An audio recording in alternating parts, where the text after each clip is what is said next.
নমস্কার বন্ধুরা, আমি কিছুদিন আগে রানাঘাট বাপের বাড়ি গেছিলাম।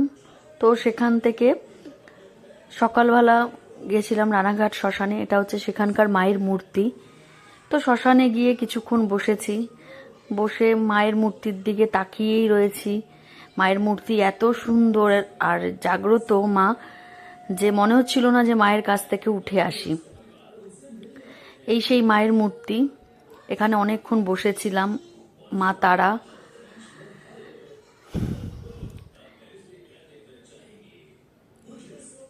শ্মশানে গেছি আমি, আমার এক দাদা দিদি। হঠাৎ করে মন হলো শ্মশানে যেতে। মায়ের মূর্তির কাছে খানিকক্ষণ বসে থেকে চলে আসলাম ঘাটের এখানে। এসে খানিকক্ষণ দাঁড়ালাম, দাঁড়িয়ে অনেকক্ষণ চিন্তা ভাবনা করলাম যে আমরা এই এত মানুষের সাথে ঝগড়া, এত সমালোচনা, এত কিছু যে করি, কেন করি,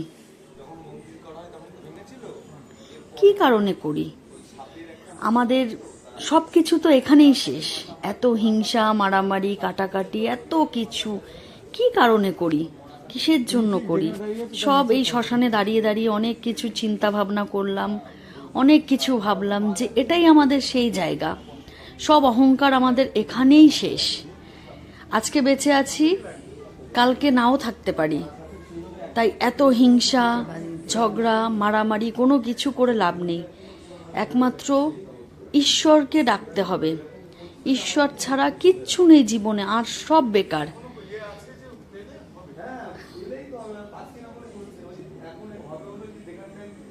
তো এখানে অনেকক্ষণ বসলাম, প্রায় ঘন্টাখানিক বসেছিলাম। বসে অনেক চিন্তা ভাবনা, মনের থেকে অনেক রকম কথা, অনেক প্রশ্ন, অনেক কিছু উঠে আসলো। তো সেই দাদা আর দিদির সাথে সে কথোপকথন করছিলাম, অনেক রকম কথা। আবার সেখান থেকে চলে আসলাম ওপরে ইলেকট্রিক চুল্লিতে, যেখানে মানুষকে পোড়ানো হয়। তখন আমি বলছিলাম, দাদা কি অদ্ভুত না, মানুষ হয়ে জন্ম নিয়েছি যখন, মৃত্যুটা অবশ্যই আছে। আজকে দেখো ভিডিও করছি, দাঁড়িয়ে রয়েছি, এই চুল্লির ভিডিও করছি, এখানেই আমাকে আসতে হবে। এটা কখনো ভাবা যায়? জন্ম যখন নিয়েছি, মৃত্যু তো হবেই। এই নিয়ে অনেক রকম আলোচনা, অনেক রকম কথা বললাম। আর মায়ের মূর্তির কাছ থেকে তো আমার মায়ের কাছ থেকে সরতেই ইচ্ছা করছিল না। মনে হচ্ছে আমার যত দুঃখ কষ্ট সব মায়ের কাছে বসে বসে আমি সব মায়ের কাছে জানালাম। এই সেই আমাদের রানাঘাট মহাশ্মশান, সব থেকে শান্তিপ্রিয় জায়গা। আমার তো ভীষণ ভালো লেগেছে এখানে এসে, আমি খুব শান্তি পেয়েছি। যখনই মন খারাপ লাগে শ্মশানে চলে আসলে মনে হয় আমার সব থেকে আমি শান্তি খুঁজে পাই। কোনো আওয়াজ নেই, কিচ্ছু নেই, নীরবতা, শান্তি আর শান্তি।